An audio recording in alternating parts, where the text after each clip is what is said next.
28 मई को नए संसद भवन का उद्घाटन प्रधानमंत्री नरेंद्र मोदी करेंगे। इसी बीच विपक्षी दलों ने इसका बाइकआउट किया है। इसी पर बातचीत के लिए हमारे साथ समाजवादी पार्टी के राष्ट्रीय महासचिव प्रोफेसर रामगोपाल यादव जी मौजूद हैं। सर, 28 मई को नए संसद भवन का उद्घाटन प्रधानमंत्री नरेंद्र मोदी कर रहे हैं, लेकिन समाजवादी पार्टी ने भी बाइकआउट किया है, शामिल नहीं होंगे आप लोग उद्घाटन समारोह में, क्या कहेंगे?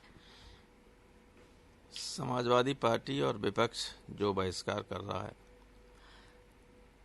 वो बिल्कुल जायज है, क्योंकि भारतीय संविधान में जब संसद का उल्लेख किया गया है, जहां अनुच्छेद 79 में आर्टिकल 79 में, उसमें संसद की परिभाषा में ही ये लिखा गया है कि वो राष्ट्रपति, राज्यसभा और लोकसभा से मिलके, इन तीनों को मिलके संसद कहते हैं। और राष्ट्रपति इस लेजिस्लेचर का प्रधान होता है, और ये प्रधान जो कार्यपालिका का प्रधान होता है उससे भी ऊपर होता है, प्रधानमंत्री से भी ऊपर। तो कायदे से जब संसद के नए भवन का उद्घाटन हो तो जो लेजिस्लेचर का प्रमुख है, जो राष्ट्रपति है, उसके जरिए इसका उद्घाटन होना चाहिए था। प्रधानमंत्री उसके विशिष्ट अतिथि होते और उस स्थिति में राज्यसभा के सभापति और स्वयं राष्ट्रपति ये सब उपस्थित रहते। तो ये एक गलत बात है कि संसद का प्रमुख राष्ट्रपति, राज्यसभा के सभापति, उपराष्ट्रपति, ये दोनों ही उसमें नहीं आ सकेंगे। तो मूल रूप से ये गलत एक आइडिया है कि इसका प्रधानमंत्री के जरिए उद्घाटन हो। राष्ट्रपति को इसका उद्घाटन करना चाहिए। इन परंपराओं का पालन बीजेपी को करना चाहिए था, लेकिन दुखद बात यह है कि बीजेपी सारी जो संसदीय शासन प्रणाली की और लोकतंत्र की जो मर्यादाएं हैं, परंपराएं हैं, उन सबको भूलती जा रही है धीरे धीरे। अभी चूंकि सर वक्त है 28 तारीख में, तो आपको लगता है कि ये फैसले को बदल देना चाहिए, प्रधानमंत्री से नहीं राष्ट्रपति से उद्घाटन नए संसद भवन का करवाना चाहिए? देखिए, जिस तरह का कार्यशैली है भारतीय जनता पार्टी की, और हम सब जानते हैं, आप भी जानते हैं, कि किसी की हैसियत नहीं है कि वो प्रधानमंत्री से कहे कि अपना आइडिया बदलिए। ये बीजेपी में कोई कह ही नहीं सकता है।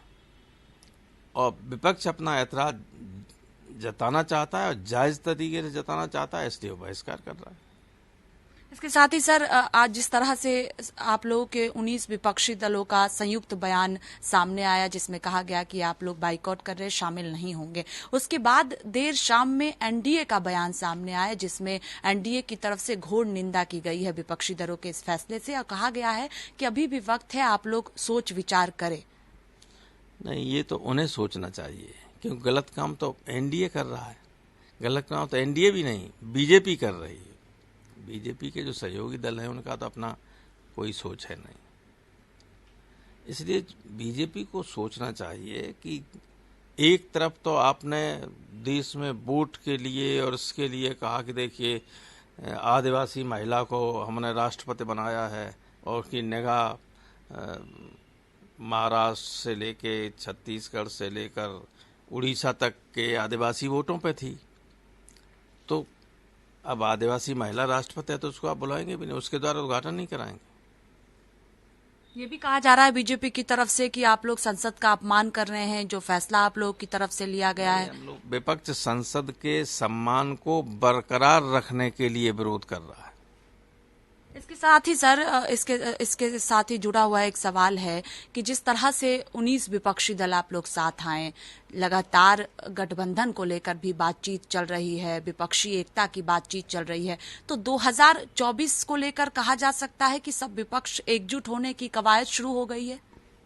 लगता तो ऐसा ही है। तो कोई बातचीत भी इस संबंध में, चूंकि नीतीश कुमार लगातार, बड़े नेता जाने, हम उस बातचीत में शामिल नहीं हैं, लेकिन सारा देश ये चाहता है। आप लोग भी चाहते हैं कि गठबंधन हो 24 को लेकर? बहुत शुक्रिया सर बातचीत के लिए। कैमरा पर्सन रोहित के साथ स्वाति पाठक, भारत समाचार, दिल्ली।